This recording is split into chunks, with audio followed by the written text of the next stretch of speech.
Sienna membeku. Suara langkah sepatu hak tinggi itu berhenti tepat di depannya.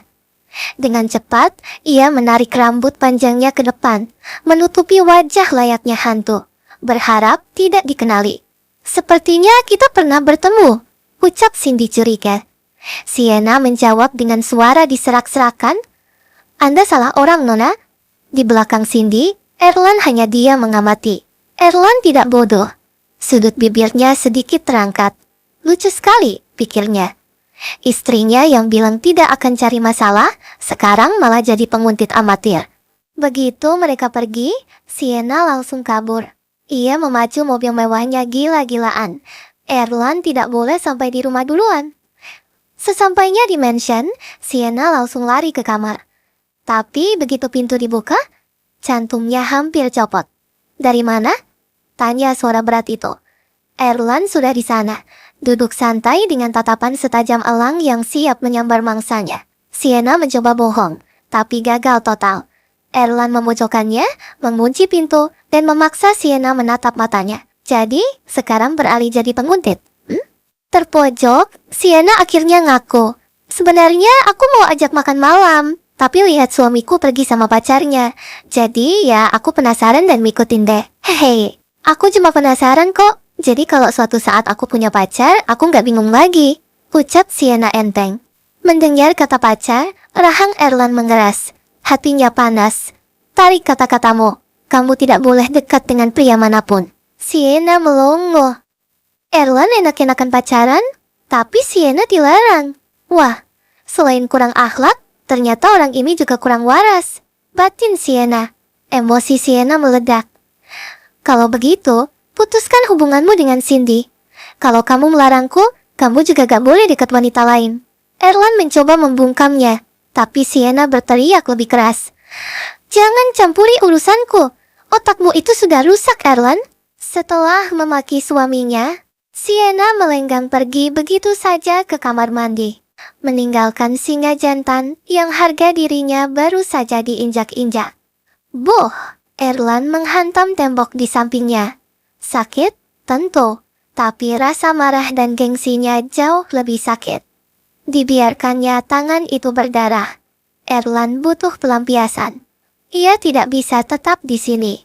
Mobil mewah itu kembali menderu keluar dari mansion, membelah malam menuju satu-satunya tempat di mana ia bisa menenggak ketenangan. Bar di pinggiran kota Limerick, tempat pelarian Erlan malam ini. Sejak pertengkaran sore itu, Erlan menghilang. Bahkan ketika pagi menjelang, sisi tempat tidur di sebelah Sienna masih dingin dan kosong. Poppy, pelayan setia Sienna, membawa kabar bahwa sang tuan tidak akan pulang selama seminggu. Informasi yang justru didapat dari kepala keamanan, bukan dari suaminya sendiri. Namun, absennya Erlan adalah sebuah peluang. Sienna memutuskan untuk tidak diam saja. Ia akan kembali ke rumah masa kecilnya, Mansion Calliope, untuk mencari jawaban. Tapi pencarian itu tidak mudah. Di kamarnya yang lama, Sienna hanya menemukan buku kuliah dan pakaian modis. Tidak ada petunjuk, tidak ada memori. Sienna teringat satu tempat lagi, gudang. Meski ia harus menanggung malu karena bertanya letak gudang rumahnya sendiri pada penjaga. Gudang itu terletak di bawah tanah. Gelap, luas, dan penuh dengan barang-barang yang terlupakan. Dan di sanalah ia menemukannya. Tumpukan kardus dengan label narsis, barang milik Queen Sienna. Di antara novel klasik dan aksesoris mewah, terselit sebuah buku kecil, sebuah diary, kunci ingatan yang selama ini ia cari. Sementara itu, ribuan kilometer jauhnya di Paris, Erlan sedang bergulat dengan masalah perusahaan dan bayang-bayang istrinya. Namun laporan dari asistennya membuyarkan fokus Erlan.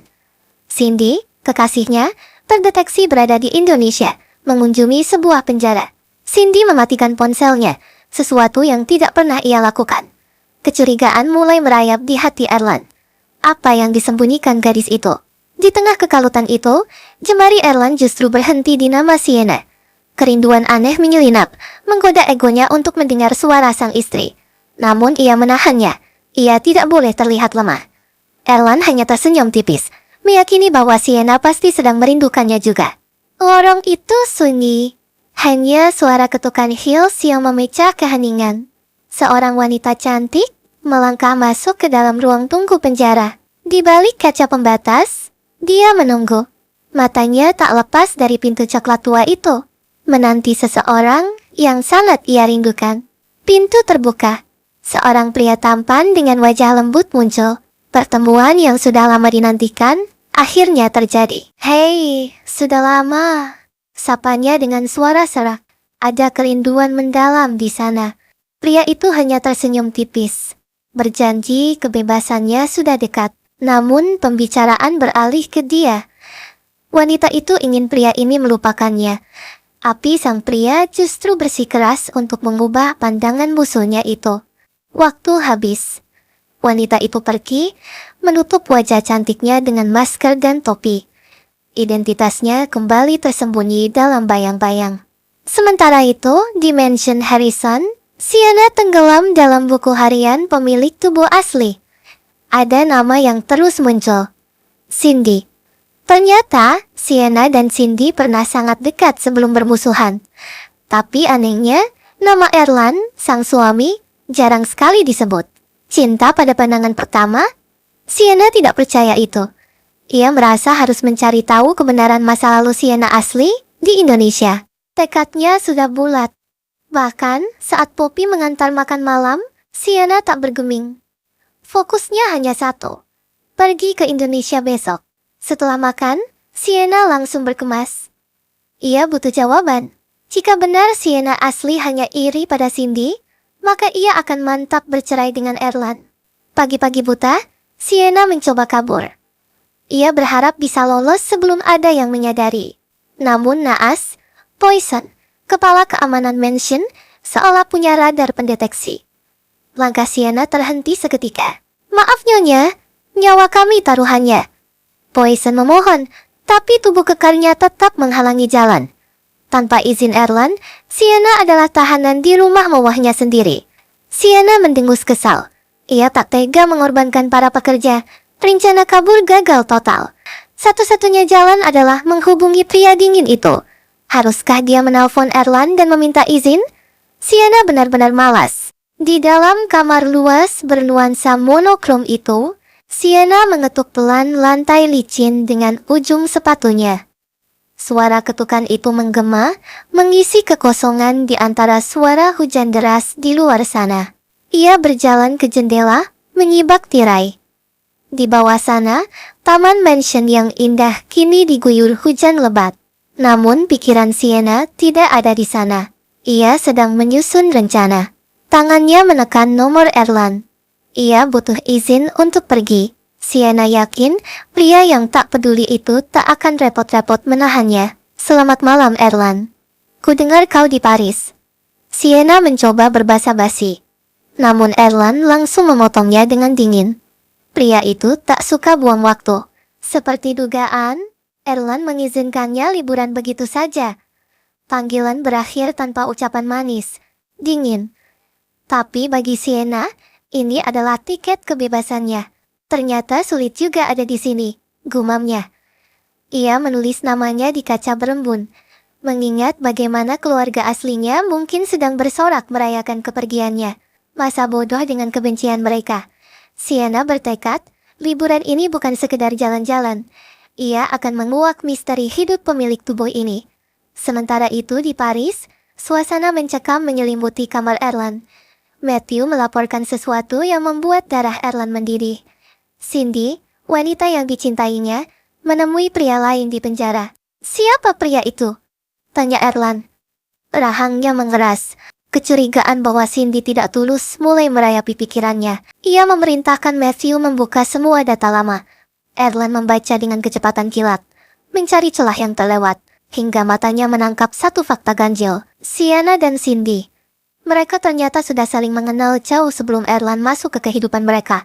Hubungan yang tersembunyi. Erland membanting iPad-nya. Murka. Kenapa informasi sepenting ini bisa lolos dari pengawasannya? Pikiran negatif berkecamuk.